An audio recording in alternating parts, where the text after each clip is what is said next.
जितने भी संसार के अंदर शुभ कर्म है उसको बोलो यज्ञ कहते हैं। पंच महायज्ञों की चर्चाएं ऋषियों ने की है। जो ब्रह्म मुहूर्त में उठकर के ब्रह्म की उपासना करता है उसको ब्रह्म यज्ञ कहते हैं। और जो अग्निहोत्र देव यज्ञ करता है उसको देव यज्ञ कहते हैं। अपने घरों में हवन करता है प्रातः काल सायंकाल। जो अपने माता पिता जो बुजुर्ग है उनकी सेवा करता है उसको पितृयज्ञ कहते हैं। और जो हमारे घर आ जाते हैं विद्वान सन्यासी वृंद लोग उसको अतिथि यज्ञ कहते हैं। और अपने अन्न का कुछ भाग हम पक्षियों को देते हैं, चींटियों को देते हैं, बलिवेश देव यज्ञ कहते हैं। तो वास्तविक रूप से केवल यदि हम मंत्र बोलते रहें और सुहा सुहा करते रहें और अपने माता पिता की सेवा ना करें तो हम याजिक होने वाले नहीं। जितना जरूरी हमको हवन करना है उतना जरूरी अपने माता पिता की सेवा करना भी, और जितना जरूरी माता पिता की सेवा करना है उतना जरूरी अतिथियों का सत्कार करना भी है। जितना जरूरी अतिथियों का सत्कार करना है उतना ही जरूरी हमको परमात्मा की उपासना भी करनी चाहिए। क्योंकि यदि परमात्मा की उपासना नहीं करेंगे तो हमारा आत्मा कमजोर पड़ जाता है, हमारे संस्कार बिगड़ जाते हैं। इसलिए और अपने अन्न का कुछ भाग पक्षियों आदियों को भी देना चाहिए। क्योंकि जो गृहस्थ आश्रम है ये सबकी पालना करता है, सबका एक आधार है। गृहस्थ आश्रम को ज्येष्ठ और श्रेष्ठ आश्रम कहा है, इसकी जिम्मेदारी बनती है। पिता में भीष्म जी के पास पहुंच गए धर्म युधिष्ठिर और उन्होंने जाकर के पूछा कि पितामह मैं पूछना चाहता हूं कि जो 4 आश्रम हैं चारों आश्रमों में सबसे बड़ा आश्रम कौन सा है। पितामह भीष्म ने कहा सबसे यहाँ पे पड़े हुए हैं कि आप जो हो अपनी मन की तराजू पर तोल करके देखो, अपनी मन की तुलना पर तोल करके देखो कि कौन सा आश्रम ज्येष्ठ और श्रेष्ठ आश्रम है। तो कहते हैं कि पितामह भीष्म जब धर्म युधिष्ठिर को उपदेश दे रहे हैं तो वहां अपने उसने अंतर मन में ध्यान किया और 2 आश्रम उसने एक मन रूपी तुला पर रख लिए और 2 आश्रम एक पे रख लिए। जब 4 वस्तु होती हैं तो 2-2 कोई तो रखेंगे।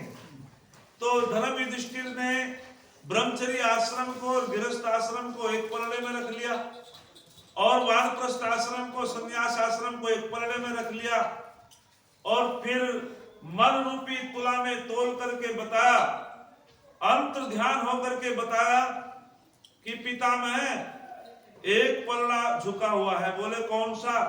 कि जोन सा गृहस्थ आश्रम और ब्रह्मचर्य आश्रम वाला वो झुका हुआ है। बोले गलती पे हो तुम। बोले कैसे? कि आपने गलती की है। जो गृहस्थ आश्रम और ब्रह्मचर्य आश्रम को आपने एक साथ रखा है और वानप्रस्थ संन्यास को एक साथ रखा है। एक काम करना, ब्रह्मचर्य आश्रम को, वानप्रस्थ आश्रम को, संन्यास आश्रम को एक पलड़े पे रखो और गृहस्थ आश्रम को एक पे रखो। उनने फिर मन रूपी तुला पे तोल के देखा। बोले सुनाओ बेटा। बोले पितामह अब भी पलड़ा झुका हुआ है। बोले कौन सा? कि गृहस्थ आश्रम वाला, कि अब भी ये झुका हुआ है।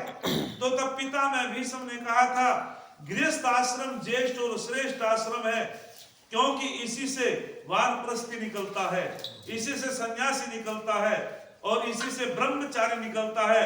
इसके सुधार में सबका सुधार होता है। यदि गृहस्थ आश्रम सुधर जाए तो समझ लो हमारे सारे आश्रम सुधर जाते हैं।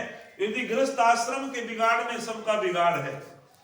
देव ऋषि नारद से पूछा था कि जी गृहस्थ आश्रम का सुधार कैसे होगा? तो देव ऋषि नारद ने कहा सुप्रजा, अर्थात जिसके यहाँ अच्छी संतान उत्पन्न होती है। और वैदिक काल में नारी प्रार्थना क्या करती थी? मम पुत्रो शत्रुनो हतो में दुहिता विराट है कि हे परमपिता परमात्मा नारी कहती थी यदि मेरे पुत्र उत्पन्न हो तो वो वीर हो, यदि मेरे पुत्र उत्पन्न हो वो धर्मात्मा हो, जितेंद्रिय हो, याजिक हो, और यदि पुत्री उत्पन्न हो तो वो विराट स्वरूपा हो, वीरांगना हो, विदुषी हो। ऐसी प्रार्थना किया करती थी। तो निश्चित रूपेण हमको यज्ञ अपने घरों में करना चाहिए। जिन परिवारों में यज्ञ होता है निश्चित वहां का वातावरण शुद्ध होता है, अंतःकरण पवित्र होता है, उनकी वाणी भी पवित्र होती है, उनके विचार भी शुद्ध होते हैं। तो मैंने एक मंत्र आपकी सेवा में बोला, कस्त्वा विमुंचति सैत्वा विमुंचति कस्मैत्वा विमुंचति तस्मैत्वा विमुंचति पोषाय रक्षाम भागोसी। मैं आपसे पूछना चाहता हूं कि संसार के अंदर ऐसा कौन व्यक्ति है अभागा जो यदि जैसे शुभ कर्मों को छोड़ना चाहता है? बोलो, है तो नहीं कोई ऐसा? हाँ जी हाँ ना क्या करो भाई, कोई नहीं है। लेकिन मंत्र फिर कहता है यदि कोई छोड़ दे तो, यदि यदि जैसे शुभ कर्मों को छोड़ दे तो फिर क्या होगा? तो मंत्र कहता है यदि कोई यदि जैसे शुभ कर्मों को छोड़ देता है, परमपिता परमात्मा उसको छोड़ देता है। बोले किस लिए छोड़ देता है? कि दुख भोगने के लिए छोड़ देता है। उस व्यक्ति के जीवन में दुखी दुख होते हैं, और जो यज्ञों को छोड़ देता है परमपिता परमात्मा उसको छोड़ देता है। किस लिए छोड़ देता है? दुख भोगने के लिए छोड़ देता है। और जो अपनी धन संपदा को, अपने धन को यज्ञ में लगाता है उसका धन पौष्टिक हो जाता है। और जो अपनी धन संपदा को यज्ञों में नहीं लगाता, शुभ कर्मों में नहीं लगाता, वो भाग तो राक्षसों का बन जाता है। बोलो, राक्षस बनना चाहते हैं? देवता बोलो। देवता बनने का तरीका क्या बताया? जो मंत्र बता रहा है वही देवता बन सकते हैं जो अपनी धन संपदा का सदुपयोग करते हैं। और जो अपनी धन संपदा को दुरुपयोग में लगा देते हैं, निश्चित रूपेण उनका वो धन सुख देने वाला नहीं होता। कौन सा धन सुख देने वाला होता है? दान भोग विनाश, तीन गति बताई धन की। यदि आप अच्छी जगह दान करोगे, यज्ञों में लगाओगे, विद्वानों का सम्मान करोगे, निश्चित रूपेण आपका धन बढ़ेगा। आप गरीबों की सहायता करोगे, गरीब बेटे की सहायता करोगे, आप अपने घर में अपने गांव में विद्यालय की स्थापना करोगे, यज्ञशाला की स्थापना करोगे, भूखे को भोजन खिलाओगे, आपका धन बढ़ेगा। और यदि आप उस धन का दुरुपयोग करोगे, गलत जगह दान करोगे, तो निश्चित रूपेण वो धन का दुरुपयोग होगा। तो धन का सदुपयोग करना चाहिए। और धन का सदुपयोग किसने किया? कहते हैं कि एक उदाहरण याद आता है, स्वामी श्रद्धानंद के गुरुकुल में उपनयन संस्कार हो रहा है। सबके माता पिता वहां गुरुकुल में पहुंचे हुए हैं, लेकिन एक बेटा बुद्धदेव, उसके माता पिता बहुत गरीब और वे वहां उसके माता पिता नहीं है। तो जैसे सबके माता पिता वहां पहुंचे थे, सब धन लेकर के गए। जब उपनयन संस्कार होता है, गुरुओं को दक्षिणा देता है ब्रह्मचारी, लेकिन वो बेटा चुप बैठा है, शांत। एक माता बैठी है, उस माता ने कहा, बेटे तेरे माता पिता नहीं आए? उसने कहा, वे तो नहीं आए। बोले, बेटा तेरे पास कुछ है नहीं मुद्रा? बोले, मैं तो बहुत गरीब है माता जी। तो कहते हैं कि उस मां ने उस बेटे को अपने आभूषण दे दिए और कहा कि जाकर के अपने गुरुजी स्वामी श्रद्धानंद के चरणों में रखाओ और कह देना कि मेरी माता जी ने मुझको दिए हैं।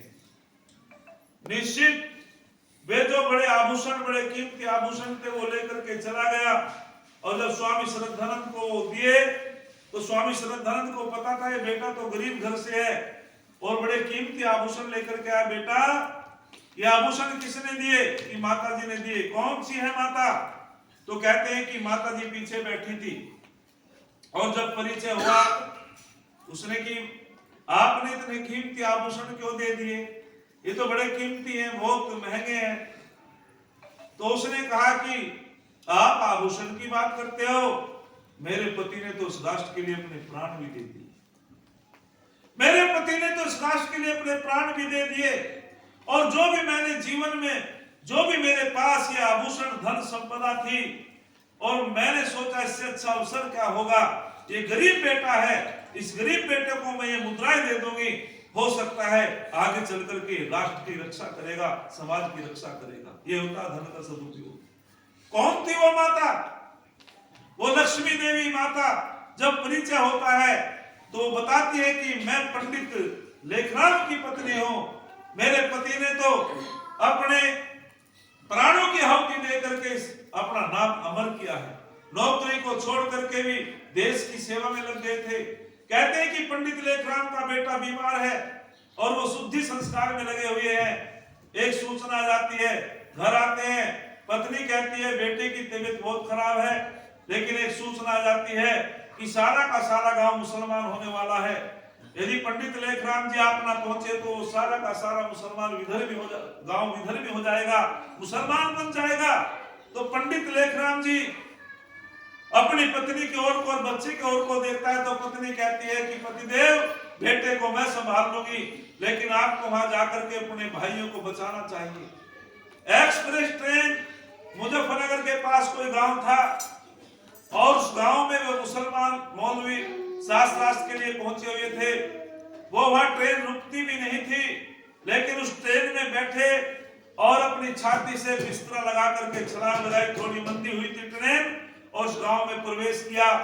चैलेंज किया कि मैं पहले आपसे शास्त्र करना चाहता हूं, तब हमारे भाइयों को मुसलमान बनाना। सज्जनों, पंडित लेखराम की तरफ बुद्धि स्वामी दयानंद के ऐसे शिष्य उनके सामने कौन टिकने वाला था। लेकिन एक सूचना आती है, तार आता है। लोग पूछते हैं पंडित जी महाराज ये तार सूचना आपने बताई नहीं। तो तब पंडित लेखराम ने कहा था कि उस समय तो शास्त्रार्थ चल रहा था, लेकिन सूचना जो आई घर से बड़ी दुखद सूचना है। बोले क्या? कि जब मैं घर से चला था मेरा बेटा बहुत रुग्ण था, बीमार था और उसका मैं उपचार नहीं करा पाया, और वह मेरा बेटा संसार से चल बसा। लेकिन कोई बात नहीं, एक बेटा ही तो चला गया, लेकिन हजारों बेटों को, हजारों भाइयों को तो बचा लिया। ये होता है समर्पण राष्ट्र के लिए। पंडित लेखराम की पत्नी ने, लक्ष्मी देवी ने जब ये बात कही कि मेरे पति ने तो देश के लिए अपने प्राणों की आहुति दी है, क्या मैं इस बच्चे के लिए, राष्ट्र के निर्माण के लिए, गुरुकुल के निर्माण के लिए अपनी मुद्रा नहीं दे सकती? ऐसी देवियों को बार बार धन्य है देवी। वास्तविक रूप से जब ही तो कहा है कि माँ का निर्माता भवती, माँ निर्माणकारी होती है, इसको ब्रह्मा कहा है। स्त्री वास्तविक एक ब्रह्मा का रूप होती है। अरे सच तो यह है, नारी की महिमा दुनिया जान में पाई है। ये मंदिर में मीरा है, रण क्षेत्र में दुर्गा बाई है, विद्या के क्षेत्र में गार्गी देवी है, जिसकी कथा निराली है। इस नारी के कारण ही ये धरती गौरवशाली है। इस नारी के कारण ये धरती गौरवशाली है। यत्र नारीस्तु पूजन्ते रमन्ते तत्र देवता। जहाँ नारियों का सम्मान होता है वहाँ देवताओं का वास होता है, और जहाँ नारियों को सताया जाता है वहाँ सब समाप्त हो जाता है। अधिक न बोलते हुए हम सबको अपनी बालिकाओं और बालकों को गुरुकुल में पढ़ाएं, आज ग्रंथों का अध्ययन करें, यज्ञों का प्रचार प्रसार करें, पाखंड अंधविश्वास से बचें। हम अपनी आने वाली संतति को संस्कारवान बनाएं। आज का प्रवचन इतना ही। आप लोगों का धन्यवाद, बहुत बहुत धन्यवाद। इति ओम सम। आप लोगों को